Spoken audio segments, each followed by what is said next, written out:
When you look at a star, you're not seeing it as it is now, you're seeing it as it was. That light may have taken thousands, even millions of years to reach us. Looking at a star is like looking back in time. Xavier is the same.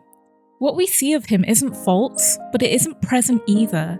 He's not just a man, he's the afterimage of a boy who once believed he could save the girl he loved and failed.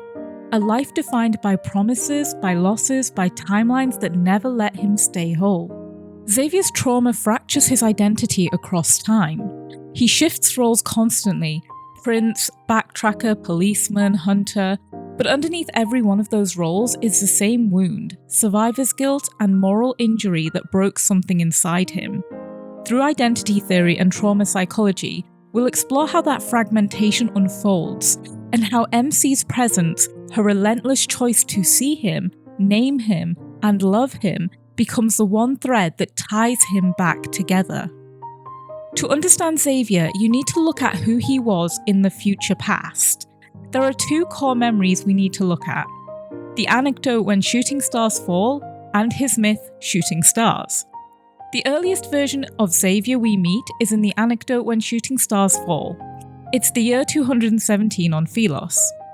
A girl is sitting in a classroom looking at a boy she has a crush on. The girl is MC and she's dying. She has protocol syndrome and there's no known cure. She's already accepted it and she's not fighting it anymore, just watching the clock, trying to find meaningful things to do before her time runs out. And then there's Xavier, the transfer student who carries a sword on his back and is surrounded by bodyguards and is a total mystery. An MC notices him, not because he talks to her, in fact he doesn't beyond simple thank yous and excuse me's. She notices him because he looks lonely, because there's something behind his eyes that feels familiar to her. And that's what makes this moment important. MC isn't just looking at Xavier, she's seeing him, really seeing him, even before she understands why. MC decides that she wants to ask Xavier to see a once-in-a-century meteor shower with her, knowing it will be her only chance to see it before she dies. And here's where things shift. One day, outside the academy gates, she sees him getting pulled back into that guarded, heavily controlled life. He's about to disappear into it. So she does something impulsive. She calls out Xavier and makes up an excuse for him to leave that life momentarily, and grabs his hand and starts running away with him. It's the first time she's ever said his name aloud, and that detail matters, not just emotionally but thematically, because Xavier is a character whose entire arc is defined by identity, how it forms, how it fractures, how it gets taken away from you and reshaped by others. And at this moment, his name is not attached to a title, a duty, or a role. It's called out by someone who sees him not as a function, but as a person. For maybe the first time in his life, he chooses something for himself. He's not a prince, he's not a protector, he's just a boy following someone who saw him when no one else did. This is the foundation for everything that comes after. The start of who Xavier really is beneath all the roles he'll eventually take on. MC gives him that. Not just a crush or a moment of kindness, but a sense of self. She names him. She gives him space to be human. And this is repeated throughout many of Xavier's memories. This is why Xavier falls in love with her. Later in the anecdote, we see them grow closer and he eventually finds out that she's dying. He decides at that moment to see the meteor shower with her. They meet at Sky Mirror Salt Flat and together they watch the stars as they fall in the sky. She gives him a little handmade tassel shaped like a star, and from that day forward he never takes it off his sword. Not in that life, not in any life after. She's taken aback when he asks to hug her, and it's a beautiful moment making MC wonder what price she will pay for being so selfish. But she realises this was Xavier possibly saying goodbye, because after that night, she didn't see him again for an entire month. During that time, MC ends up in the hospital, her condition getting worse. Her thoughts are consumed with Xavier, hoping he'll return, but each day that goes by, her hope fades. Until one night, when she's close to the end of her life, She sneaks out of the hospital and back to the place they made that promise. And there she sees him, running towards her. He's holding a protocol that will save her life, but he's arrived too late. MC sees that he also has a collar around his neck and is visibly upset by this, asking if he traded his freedom for her. We now know what Xavier sacrificed in order to save her. It's an evil suppressor, meaning Xavier cannot use his evil to his full potential. And finally, Xavier holds her and watches her as she dies in his arms. He makes her a promise, he'll find her again. But that promise isn't just about love, it's about atonement. Because the moment MC dies in his arms, something inside Xavier is permanently altered. Not only does he arrive too late with the protocol in hand, but the collar around his neck tells us what it cost him to even try. An evil suppressor, a shackle, a sacrifice of his freedom in exchange for a miracle he couldn't deliver in time. And that is the root of it. He gave up everything, and he still failed. This is the emotional core of Xavier's survivor's guilt, the belief that he should have done more, that he could have, that he didn't deserve to survive if she didn't. Survivor's guilt isn't just about living when someone else doesn't. It's about believing that your continued existence came at their expense. But there's something deeper here, something even more destructive. It's moral injury.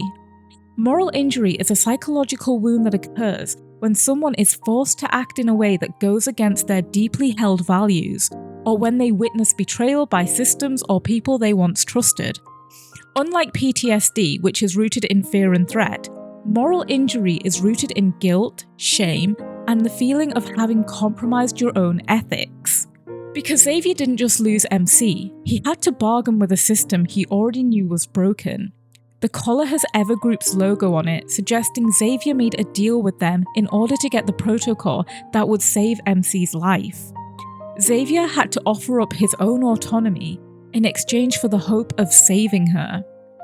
This is where Xavier's fracture becomes permanent, not just because he lost her, but because he compromised his own ethics to try and save her. He crossed a line he never wanted to cross, and it didn't work.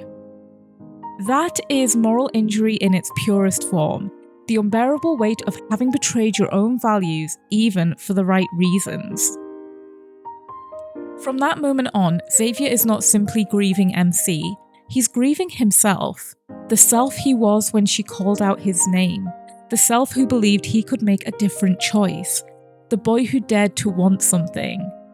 He keeps the tassel and carries it as a memory, and he repeats the same promise across time, not because he believes he can fix what happened, but because that promise is the only part of himself he still recognizes.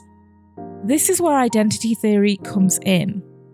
Now, according to Erik Erikson and James Marcia, a stable identity forms through exploration and commitment, but trauma disrupts that process.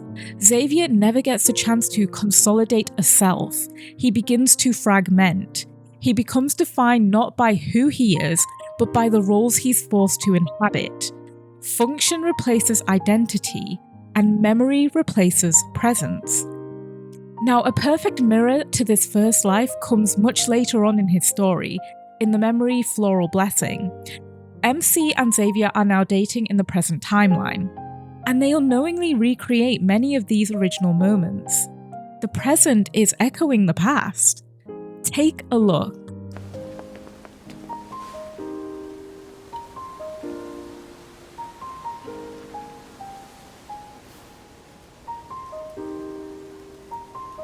Throughout history, humanity has always made the same wishes.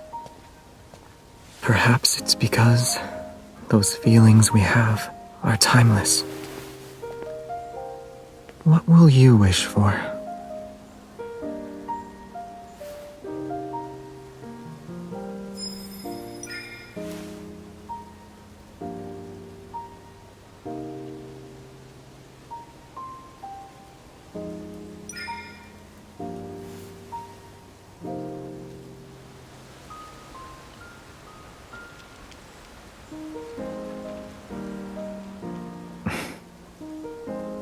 What is it? Or does making a wish require you to stare at me? MC grabs Xavier's hand and runs with him, just like she did outside the academy gates on Felos. There's a moment where he holds the umbrella to shield her from prying eyes, just like in the anecdote. And one of the most striking moments, especially for me as I was rewatching this, I realised that they both clasp their hands together and make a wish, just like they did in the anecdote. Here is that excerpt. Xavier and I look up at the same time. The dark inky sky is illuminated by various colours. Clusters of stars light up the sky one after the other, appearing and disappearing. It's as if only Xavier and I exist in this world, and only the two of us see this meteor shower. I clasp my hands and make a wish. When I open my eyes, I see Xavier is also doing the same thing. I ask what he wished for, but he shakes his head and says he can't tell me. Floral Blessing feels like a second chance at their first story. The same atmosphere, the same symbols, but this time it doesn't end in tragedy. This time, MC stays. It ends the way it always should have, with a kiss, and even more importantly, with her seeing him the way he's always longed to be seen, as just Xavier, the man she chooses. But that's the present timeline. For now, we remain in the past, or rather the future past, and that leads us to the myth, Shooting Stars. When Xavier meets MC again in Shooting Stars, she doesn't remember him. Not the salt flat, not the meteor shower, not the promise they made. She's now a moon chaser knight training alongside him, and Xavier still carries the tassel she gave him, an object heavy with memory that she no longer shares. And she asks about it casually throughout the myth, unaware it's a relic of a life she once changed. To the Academy, Xavier is the star hunter who never misses. To Felos, he is their future king. To MC, he's a question, someone she instinctively trusts but doesn't fully understand why. But to himself, Xavier is beginning to disappear. What we witness in Shooting Stars is a deepening of the identity fracture that began at the salt flat. In this life, the breaking point is the gladius ceremony. What should have been a rite of passage becomes a moral crucible. Xavier disappears into the forest for 7 days, promising MC he'll return. When he finally comes back, he says nothing, he just holds her. He doesn't tell her what he saw, but we learn that it shattered him. Felos, the supposed beacon of eternity, is powered by death. Human lives feed into its core. Sacrifice for the illusion of peace. And worse, his family knew. The royal bloodline, the legacy he was raised to protect, has always depended on systemic harm. And now they expect him to carry on that cycle. Xavier refuses. And this is where his moral injury deepens. Xavier isn't just disillusioned by what he learns in the gladius ceremony, he's ethically undone. The legacy he was born into demands complicity in its systemic harm. But now, in this life, it's her again, branded as Felos' solution. She's an immortal body who can be offered endlessly. The one person who should have lived freely is being turned into the cost of everyone else's survival. And Xavier breaks, and he vanishes again. But this time, it's not out of fear, it's out of resistance. His grief becomes defiance. His guilt sharpens into purpose. And just like on Felos, when he disappeared for a month to find a cure, leaving MC to hope and wait and fade, he leaves again, still trying to atone for the moment in their last life where he couldn't save her. Maybe this time he can. When he returns, he's no longer a prince, no longer a light seeker. He's something new, the leader of the backtrackers, a rogue unit made of fractured knights, fractured truth, fractured timelines. And their mission is to undo the future that everyone else is too afraid to face. In this myth, we don't just see Xavier unravel, we see him rebuild, but not as himself, as something functional. He's strategic and detached. He isn't backtracking to save the world, he's doing it to save her from it. And once again, Xavier finds himself suspended between who he was, who he is, and who he's allowed to be. By the time we see Xavier in the present timeline, he is no longer the boy who watched the stars fall beside a dying girl. He's not the prince who refused to carry on a legacy built on sacrifice. He's not even the backtracker who tried to rewrite a future that kept breaking him. In the anecdote passing by, we're in the early 2030s on Earth.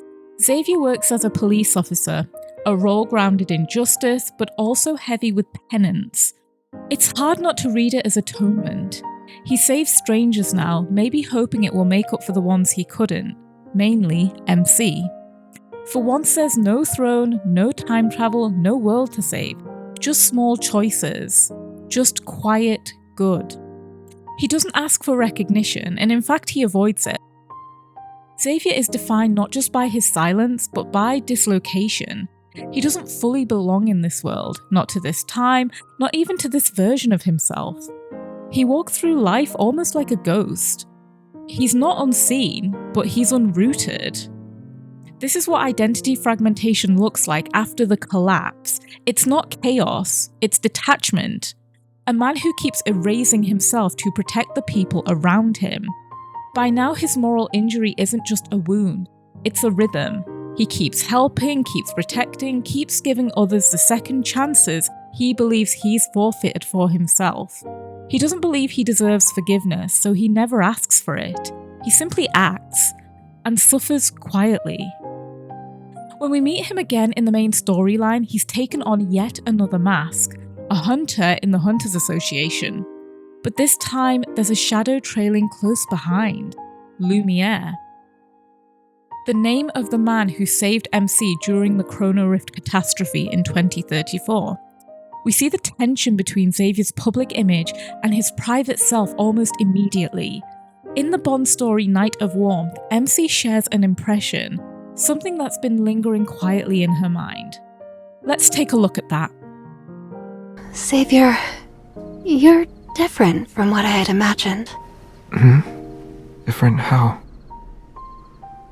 Well, I can't think of anything in particular.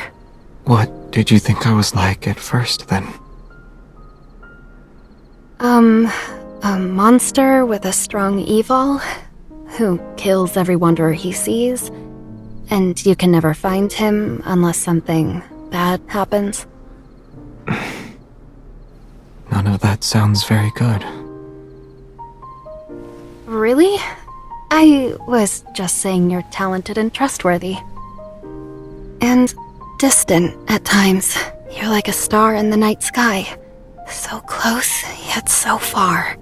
A star that's out of reach. A distant star. Stars are much farther away from the Earth compared to the Moon. Humans rarely visit them. That must mean they're very lonely. What if one day we bring home a star together? How would we do that? It would be easier for a star to land on Earth and stay by your side. MC is beginning to realize something, that Xavier is not just a man with a sword and an evil. He's something more. And Xavier doesn't argue because he's used to being misunderstood. He knows what it means to be reduced to what you can do, rather than who you are. This tension between what people believe he is and who he actually is becomes the emotional spine of the myth Twilight Dawn. There, Xavier plays Lumiere in a film about his past, standing in front of a camera, dressed as himself but not himself. And even though he's technically playing himself, it's still a performance. It always has been. The world loves Lumiere, the name, the power, the light. But Xavier himself? He isn't sure that version of himself is even real anymore. So, when he asks MC this... Who do you like more? Me or Lumiere? It's not a joke, and it's not something to take at face value. It's not about rivalry or jealousy. It's fear. The fear that the story will always be more lovable than the truth. At this point, Xavier has been so many things. A prince, a police officer, a light seeker, a backtracker, a hunter. Each one a version of himself that served someone else's purpose. And none of them feel whole. This is where identity theory and self-discrepancy theory start to overlap. D.W. Winnicott's concept of the false self explains what happens when someone performs the version of themselves that others want, long enough to forget who they really are. And in psychological terms, this kind of split creates lasting emotional tension. Xavier lives with that every day. Lumiere is the false self, elegant, unshakable, and adored. But the real Xavier, he's unsure if he's enough without that light. That's why her teasing, her affection, and especially her honesty matter so much. In the same memory, after teasing him for sulking over Lumiere, MC doesn't just reassure him, she picks him. But dummies who get jealous and sulk, those are my favourite. Just look at his reaction to MC saying this. It's genuine startled joy, because in that moment she saw past a role he assigned himself. She saw past the guilt that drove him to become Lumiere. She saw the flawed, traumatized man for who he really was. And she chose him anyway. And this means more to Xavier than anything, because Xavier isn't trying to be admired. He's trying to be known by the one woman he loves more than anything. Now let's take a quick look at the memory No Restraint.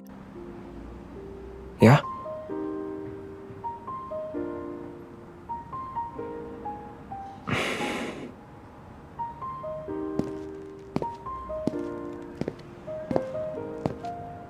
I just wanted to say, I'm not the kind of partner who would leave you behind. I'm also not one of those young people who takes things for granted either.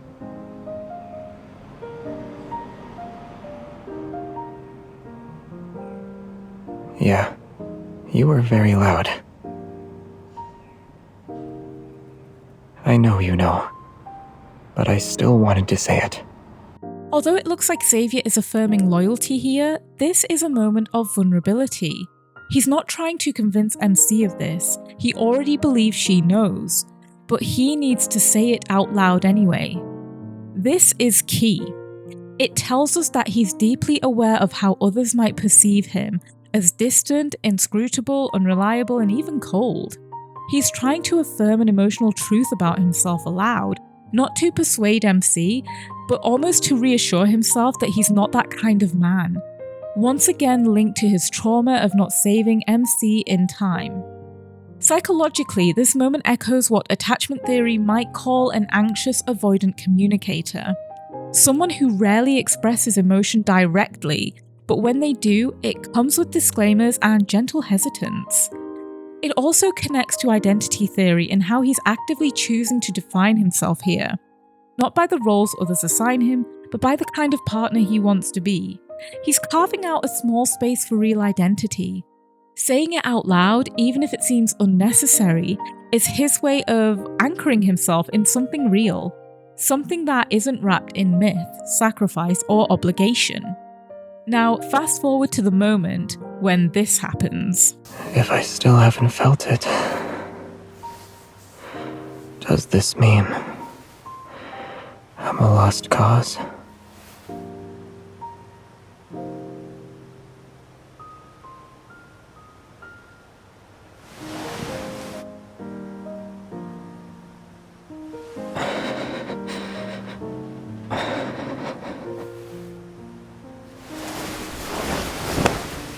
Since that's the case, tonight will be the last time. It's not just about her voice whispering Xavier, it's the context of that moment. This is when his composure breaks. This moment demonstrates the buildup of emotional repression meeting sudden emotional intimacy. People who have held everything in, who are used to being in control at all times, often experience vulnerability like a dam breaking. Xavier has been waiting an unbelievably long time to be alone with MC like this, and for her to affirm that she sees him just by whispering his name, that moment is the dam cracking. The whispered Xavier moment is the flood. Her saying his name like that tells him she sees me. And in that split second, the composed hunter, the man of restraint, the self-denying prince, all fall away. For years, he's had to be the strategist, the backtracker, the careful one. He's had to bury anger, hunger, longing, anything that could make him reckless. But MC changes that. She brings out the man he tries to keep buried. Just him. And that unraveling continues, not just in moments of their physical closeness, but in emotional aftermaths that follow, like in Misty Silhouette. This is a moment where they're laying together after sleeping together. And she asks him the one question he's never been able to answer truthfully. Take a look. You won't?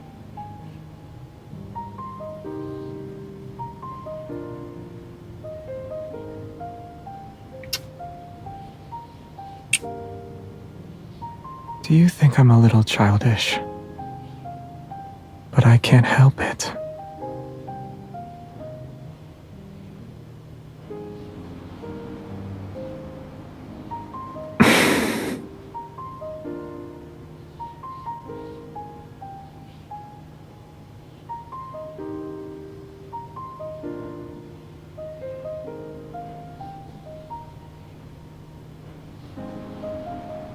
As long as I'm like you, that's enough. Childish, brave, and loved. I want to be just like you. What follows is not just reassurance, it's identity building. MC doesn't just tell him she loves him, she names him, she anchors him to this world. In identity theory, recognition from a loved one helps affirm and stabilize the self. MC isn't just comforting him, she's naming him into existence, just like she did in their first meeting on Felos in 217. Just like she did in No Restraint. Naming someone repeatedly in moments of intimacy, as MC does, acts like a mirror, reflecting identity back to the self. Social psychologists like George Herbert Mead suggest that identity is built dialogically. We learn who we are by how others see and name us. MC's repetition isn't just romantic, it's rehabilitative. And for someone who's lived fragmented across timelines, constantly shape-shifting for survival, that affirmation is a form of healing. It grounds him. And when he responds with this... As long as I'm like you, that's enough. Childish, brave, and loved. I want to be just like you. It's one of the few times Xavier expresses desire, not just for love, but for a sense of self. He doesn't want to be a myth or a hero. He wants to be someone like her, someone who feels deeply, who loves openly, who knows who they are. That moment is so revealing, because it tells us exactly what Xavier has always longed for. To be loved not as an idea, not as a symbol, but just as a person. And MC, in naming him 3 times, gives him that gift. So why does Xavier get so jealous when MC speaks to anyone else? Sometimes it's an associate, other times it's a neighbour, and one time it was even a little boy. It's simple. Xavier's fear goes into overdrive. That fear is that he might be easy to forget, that he might be being erased from this timeline because MC's eyes are not on him. It's not just about romantic rivalry. Xavier is a man scattered across centuries, timelines, roles, and missions that erase more of him than they preserve. For someone like him, love is terrifying, not because it's fragile, but because he is. Because when someone finally sees him, truly sees him, it means there's something to lose, something that really matters. And with MC, that fear runs deeper than with anyone else. Check out the phone call Broken Street Lamp. I don't. You called just for that?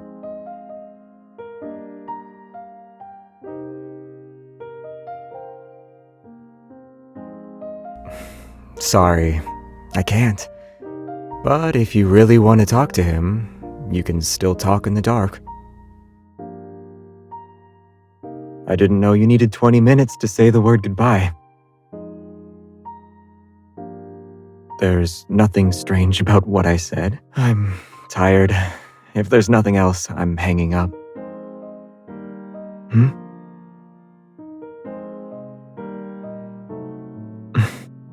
Look up.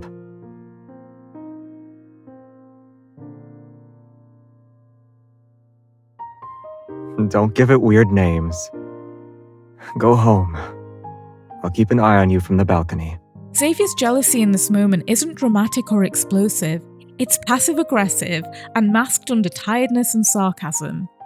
When he says, "I didn't know you needed 20 minutes to say the word goodbye," what he's really expressing is discomfort.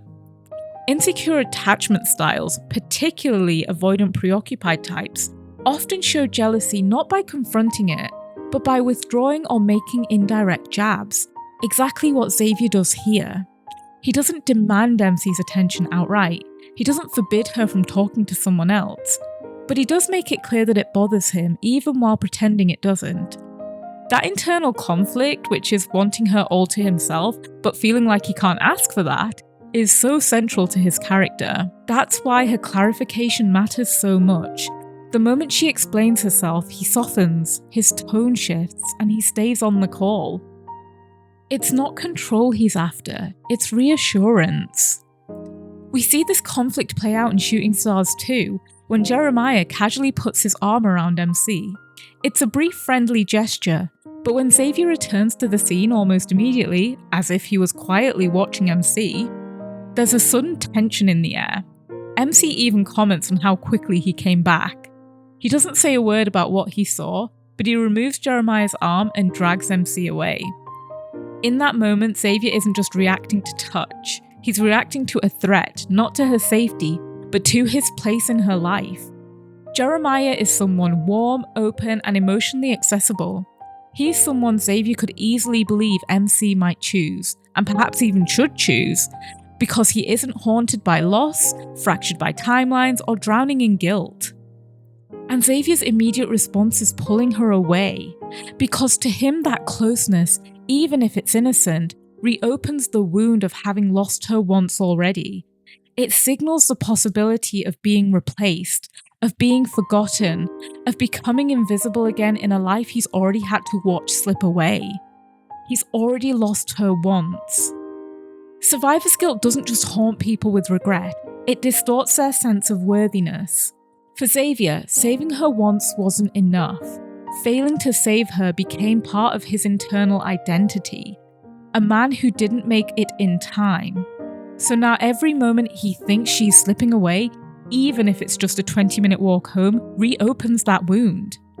So when he sees her, this her, growing close to someone else even in the most innocent ways, it hits that old wound. He doesn't believe he's entitled to her attention, but he wants it more than anything. It all comes back to his struggle with believing that a man who let her die before deserves her now. Now, in saying all of this, as I've mentioned earlier, there are moments of healing for Xavier, and we actually see this in his branch in the main story. Up until this point, Xavier has borne everything in silence. His grief, his guilt, his fear of failing again. He's always been the protector, the one who disappears when things get too close, the one who holds the weight so no one else has to. But in this part of the story, we're starting to see something change in him. We're back in Starfall Forest, and even though it's a simulation, Xavier is re-traumatized. The place where his sense of self once shattered becomes the setting for emotional exposure. It pulls at old wounds, and it brings them to the surface. But this time he isn't alone. MC is there, and more importantly, she doesn't just witness his pain, she meets it. Not with pity, not with fear, but with her own strength, with a love that doesn't flinch. And that's a massive turning point for Xavier. Because for him, trauma has always meant isolation. He failed her once, he couldn't protect her.